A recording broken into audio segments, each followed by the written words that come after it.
Yesus atau Isa, beda orang, salah.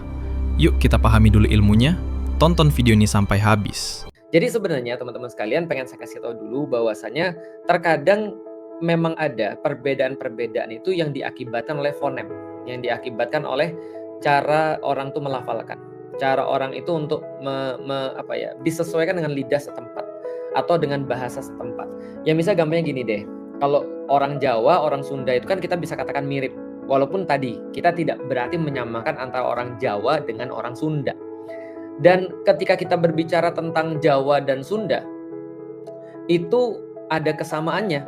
Misal ya, kalau kita bilang di bahasa Jawa misalnya, misalnya di bahasa Jawa apa tuh yang mirip-mirip misalnya, toto, menata. Di dalam bahasa Sunda tata kan gitu ya. Ya sama nggak? Sama. Ya sama-sama artinya itu. Cuma karena memang perbedaan bahasa jadinya berbeda cara pengucapan, tapi artinya ya sama gitu maksudnya. Atau dalam bahasa yang lebih bahasa orang-orang Eropa. Good morning. Good morning. Good morning tulisannya GOOD morning seperti biasa. Itu bahasa Inggris ya, bahasa Inggris Americans atau ya Inggris UK juga good morning. Dengan bahasa yang satu rumpun. Itu misalnya kayak bahasa Jerman, Guten Morgen. Sama kan ya?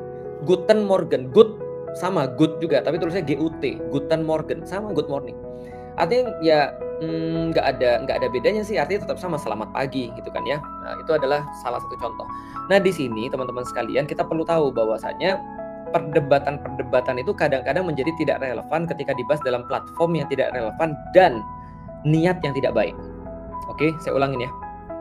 Bahwasanya perdebatan itu terjadi tidak bagus ketika platformnya itu berbeda. Jadi alas atau aras yang dijadikan sebagai perdebatan itu atau platform yang dijadikan sebagai dasar perdebatan itu tidak sama.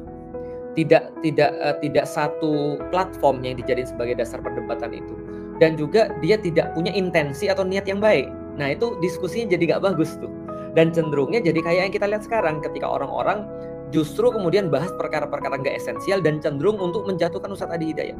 Karena kenapa? Jadi gini teman-teman sekalian ya, coba kita lihat ya. Semua orang yang baca Quran sudah tahu bahwasanya Allah itu menurunkan para nabi itu banyak. Di dalam Al-Quran kita sudah sepakat bahwasanya ada 25 nabi dan rasul. Gitu kan ya. Ada lagunya. Mau saya nyanyiin? Tentu saja tidak. Gitu kan, saya juga nggak mau. Itu kan ya. Ya, yang Adam, Idris, Nuh, Hud, Solih itu kan kayak gitu-gitu ya. Itu kan ada 25 nabi dan rasul. Yang kemudian kita sudah sepakati di dalam Islam. Dan kita tahu bahwasanya ketika Allah menurunkan nabi dan rasul itu bukan khusus hanya untuk orang-orang dalam tanda kutip muslim. Ini tolong jangan dipusingkan dengan pembahasan definisi Islam dan Muslimnya. Tapi anggap aja gini, definisi Islam yang kita bahas dalam video ini adalah Islam adalah agama yang diturunkan pada Nabi Muhammad dan Muslim adalah umat Nabi Muhammad. Gitu dulu yang kita sepakati ya. Jangan bahas yang lebih rumit dulu. Kita bahas itu aja. Artinya 25 Nabi dan Rasul ini diturunkan kapan? Menurut Bible, menurut Alkitab, Adam itu dia juga akui. Dan Adam itu turun berapa ribu tahun tuh? 7.000 tahun atau 6.000 tahun sebelum Masehi. Jadi 6.000 atau 7.000 tahun sebelum Masehi. Atau kira-kira sekarang sekitar 9.000 tahun sebelum hari inilah. Kira-kira gitu. Artinya ini sejarah panjang. Dan sejarah panjang ini membuat nama nabi-nabi ini bisa jadi dilafazkan dengan dialek yang berbeda. Dengan sebuah dialek yang tidak sama. Oke, kita masuk dalam pembahasan. Kalau gitu coba kita lihat. Yesus yang kita kenal ya. Yesus ini lahir di mana? Misalnya kita nggak usah bahas Islam dulu ya. Yesus ini lahir di mana? Yesus lahir di Bethlehem. Yesus lahir di Bethlehem. Bethlehem itu di mana? Sebuah kota di daerah Baitul Maqdis atau sekarang kita kenal dengan nama Palestina. Berarti Yesus itu atau Rasul Yesus itu nggak usah Rasul Yesus. Yesus itu dalam tokoh di dalam Alkitab ini lahirnya di Bethlehem di daerah Yudea berarti ya kalau nggak salah ya, coba nanti dicek aja ya. Pokoknya di daerah Baitul Maqdis ya, daerah Baitul Maqdis di Palestina. Dia lahir di sana, namanya Yesus. Itu yang dikenal Yesus yang sekarang itu lahir di sana. Pertanyaan sederhana, apakah nama pada saat itu dia disebut adalah Yesus? Jawabannya belum tentu. Kenapa belum tentu? Karena gini, kalau teman-teman ketik, coba nanti klik aja ya. Nanti teman-teman klik aja, coba klik Yesus itu dari bahasa apa? Nanti teman-teman akan dapat bahwasanya Yesus itu adalah bahasa Yunani. Asik. Bahasa apa? Yunani. Kenapa bahasa Yunani? Karena pada saat itu orang-orang Yunani termasuk orang-orang pertama yang beriman kepada orang ini, Yesus ini. Karena orang Yunani itu tidak bisa ujungnya nggak pakai konsonan, maka dia kasih konsonan S di belakangnya. Karena kenapa? Karena Yesus ini lahirnya di Bethlehem, dia bukan orang Yunani. Dia orang Yahudi. Karena keturunan daripada Yehuda. Nanti kapan-kapan kita bahas lengkap. Keturunan Yehuda. Yehuda ini anak siapa? Yehuda ini anaknya Yakub. Karena Yehuda ini adalah salah satu daripada Bani Israel atau Bani Yakub. Nah, maka ketika dia itu adalah keturunannya Yehuda, dia orang Yahudi. Bahasanya apa? Bahasanya menurut para ahli ada dua kemungkinannya. Satu, bahasanya itu kalau nggak bahasa Ibrani, bahasanya orang Yahudi. Yang kedua kemungkinannya adalah bahasa Aramaik. Nah, jadi bahasa Aram. Bahasa Aram itu apa?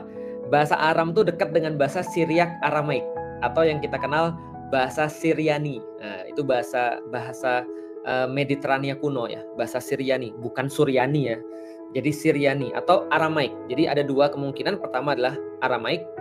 Yang kedua adalah bahasa Ibrani. Kalau teman-teman mau cek juga, Yesus itu nggak namanya Yesus panggilannya. Sekali lagi, Yesus itu adalah bahasa Yunani. Kalau kita lihat dalam bahasa Ibrani, maka namanya adalah Yosua atau Yesua. Jadi Yesua Hamasiah pada saat itu dipanggil. Jadi Yesua Hamasiah. Yesua itu adalah Yesua, itu adalah namanya dia. Tapi karena orang-orang Yunani nggak bisa di ujungnya itu vokal, maka dia harus pakai konsonan. Yesua jadi Yesus.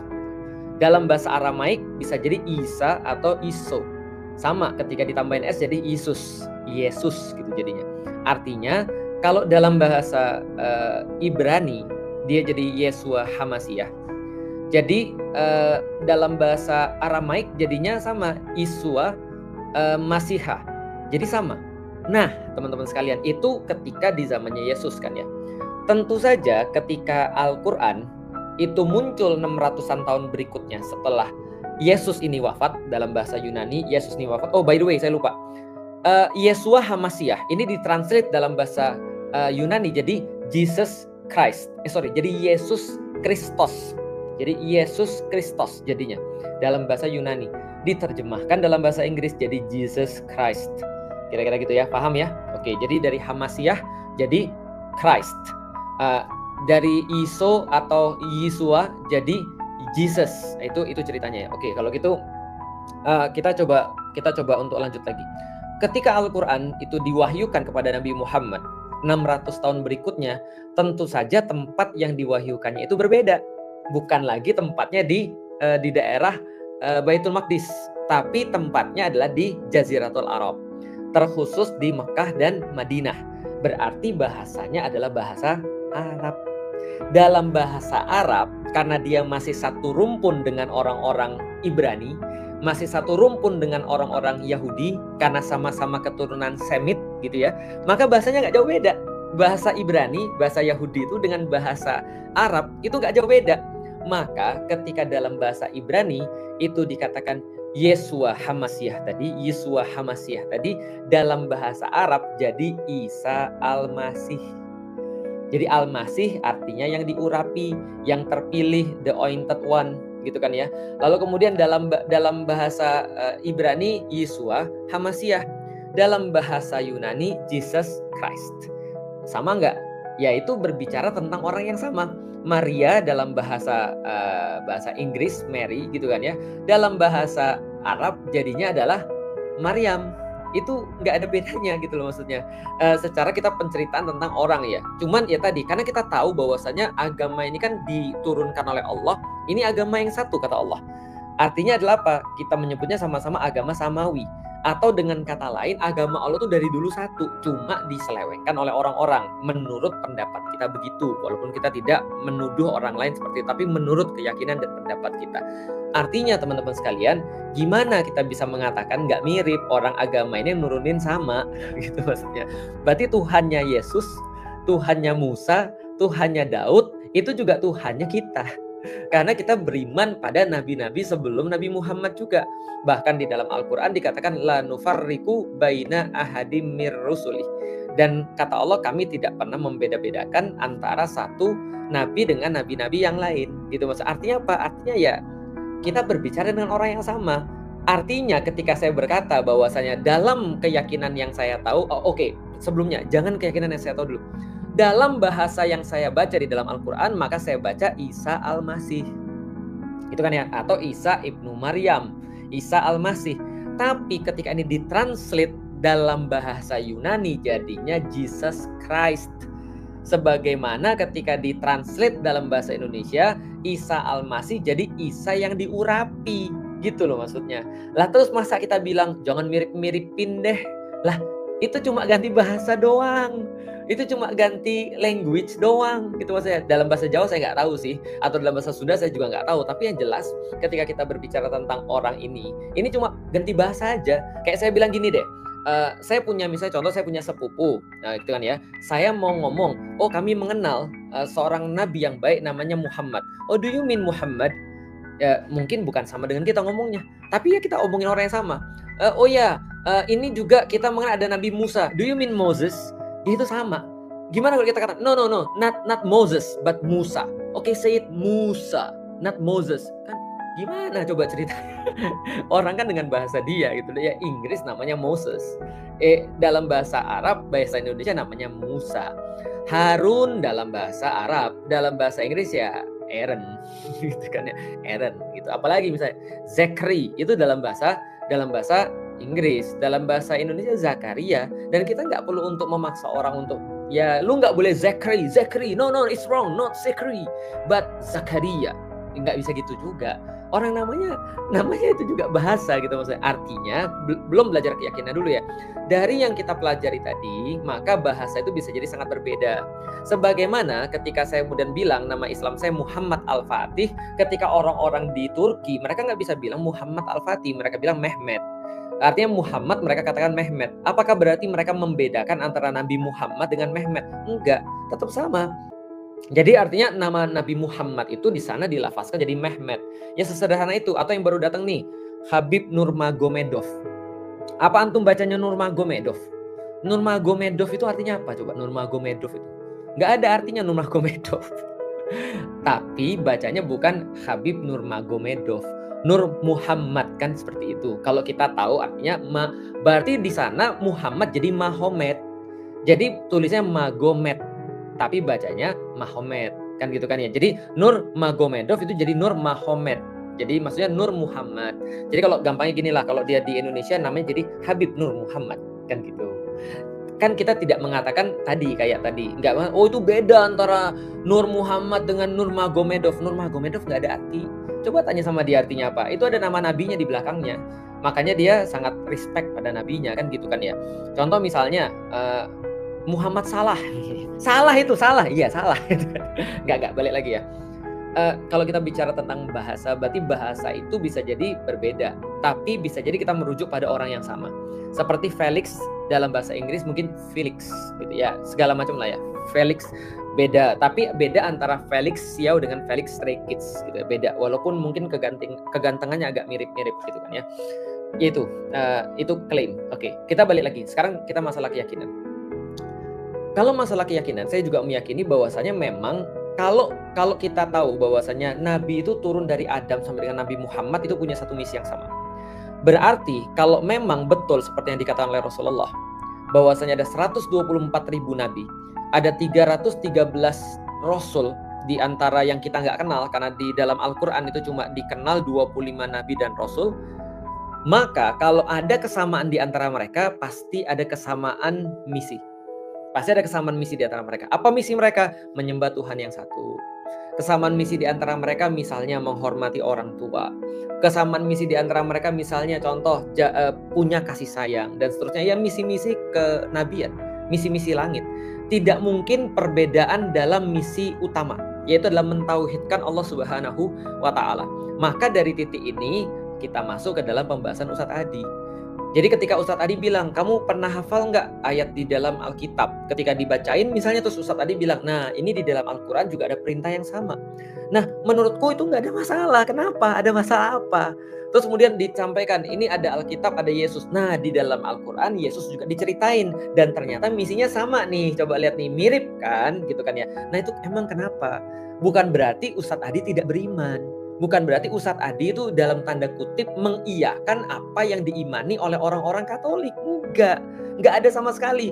Bahkan di dalam Al-Quran Allah meminta kita untuk menyeru kepada orang-orang ahlul kitab untuk ta'alau ila kalimatis sawa. Untuk ayo kita kembali pada kalimat yang sama, kalimat yang kita sepakati nih. Apa kalimat yang kita sepakati? Bahwa Tuhan itu adalah Allah, bahwa Tuhan itu adalah Allah yang memberikan perlindungan kepada kita, penjagaan kepada kita, memberikan rezeki kepada kita, tempat kita meminta, dan tempat kita akan berkumpul di hari yang tidak ada keraguan di dalamnya. Dalam hal itu semua agama sama. Orang Yahudi yakin adanya yaumil kiamah, orang-orang Kristen yakin adanya yaumil kiamah, gitu kan ya. Nah kalau kita nggak bilang mirip terus kita bilang apa lagi? Orang ini sumbernya sama. Nah makanya ketika kita pernah baca di Sirah juga, ketika Rasulullah mencari perlindungan ke Habasyah, ketemu dengan Raja Najas di situ, maka ketika dibacakan Al-Quran, Raja Najas itu bercucur air matanya. Kenapa? Dia bilang ini sumbernya pasti sama. Gitu maksudnya. Kenapa? Karena dia tahu bahwasanya misi kenabian yang dia pahami dari Yesus yang dia imani pada saat itu tercermin dengan sangat jelas daripada Al-Quran. Dia bilang ini dari sumber yang sama.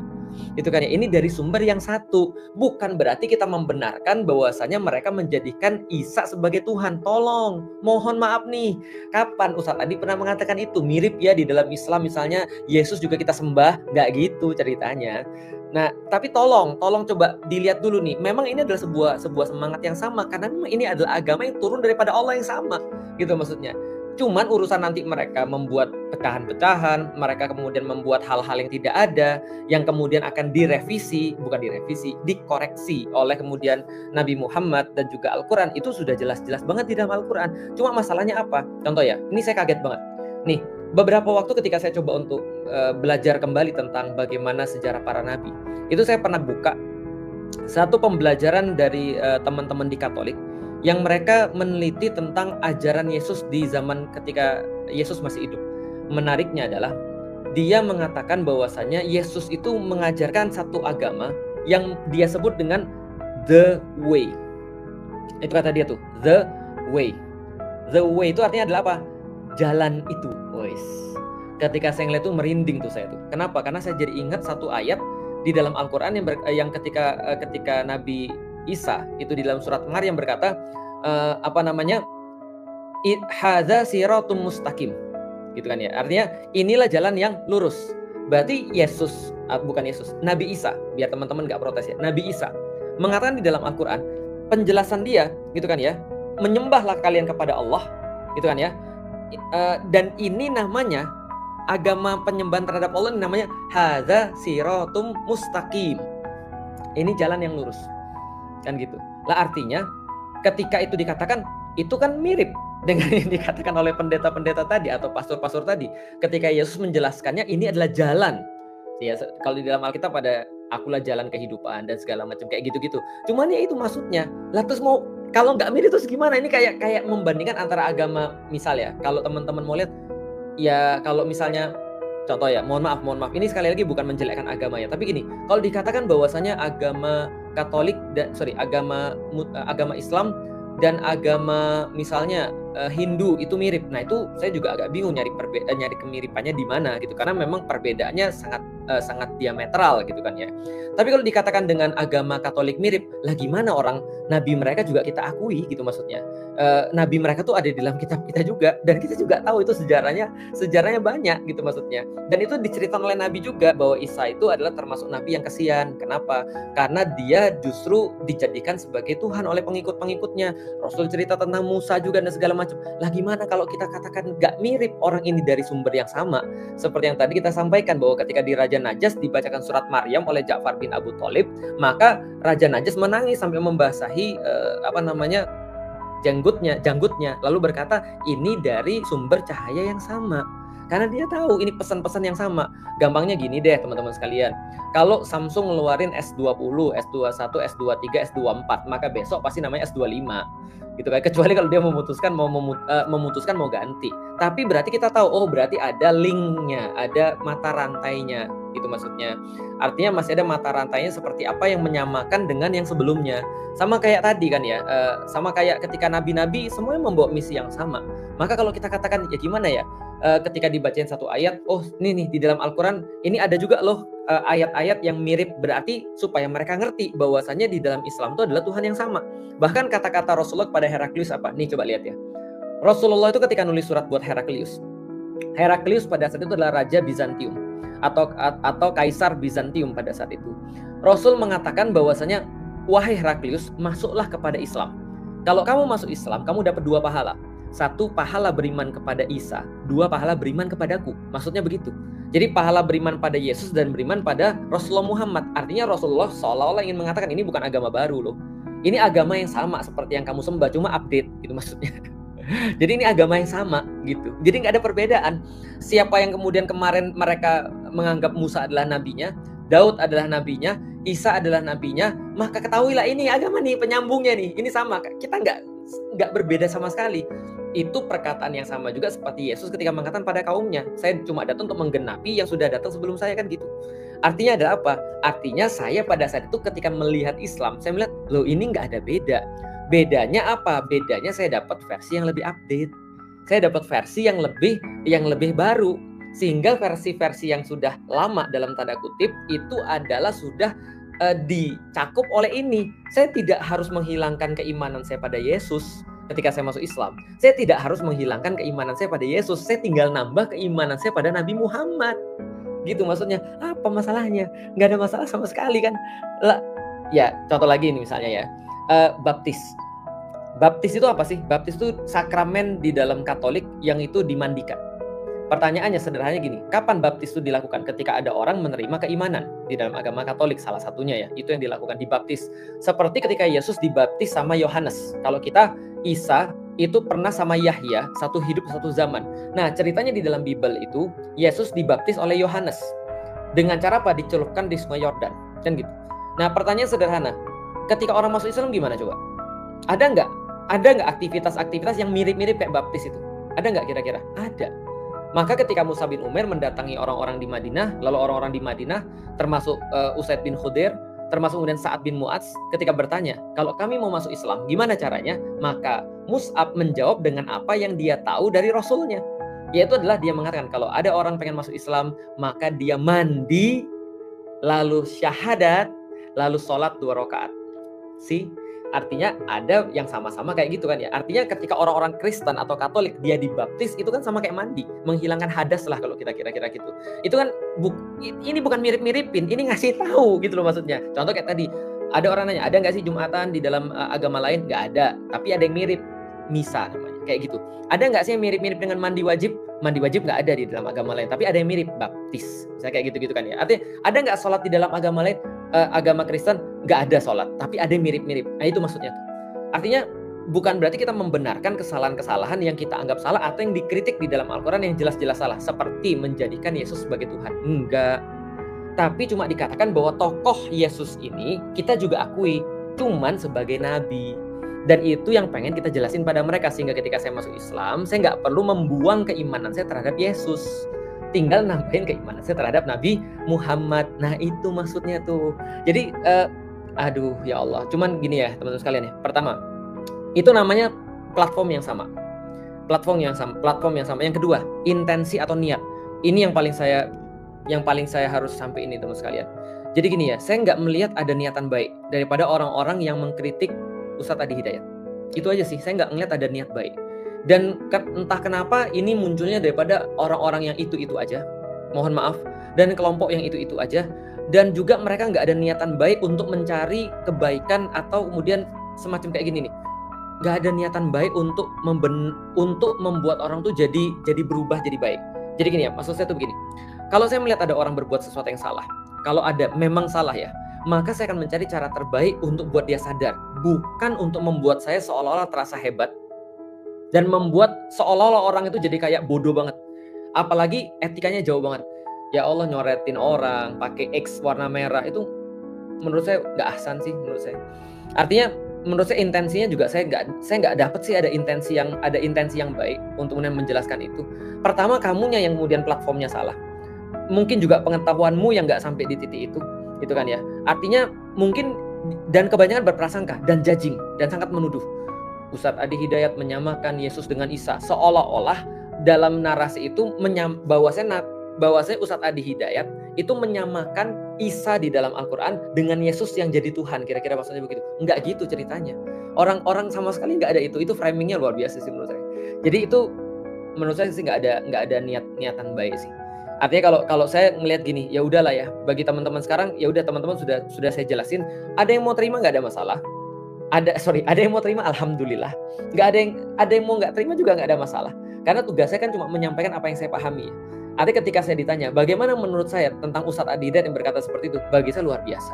Berapa banyak di antara ustadz-ustadz, saya selalu gini nih, saya selalu mikir gini, wah ini Ustadz Adi nih ya, ini kalau kita yang berada dalam kondisi seperti itu ya, lalu kemudian kita dibacain satu ayat misalnya, lalu kemudian kita ditanya misalnya, ada nggak sih di dalam Al-Quran ayat-ayat yang bahas kayak gini, seperti yang mereka selalu katakan lah, bahwa saya Katolik itu adalah agama cinta kasih dan segala macam. Terus kita tanya, maksudmu cinta kasih itu kayak apa nih?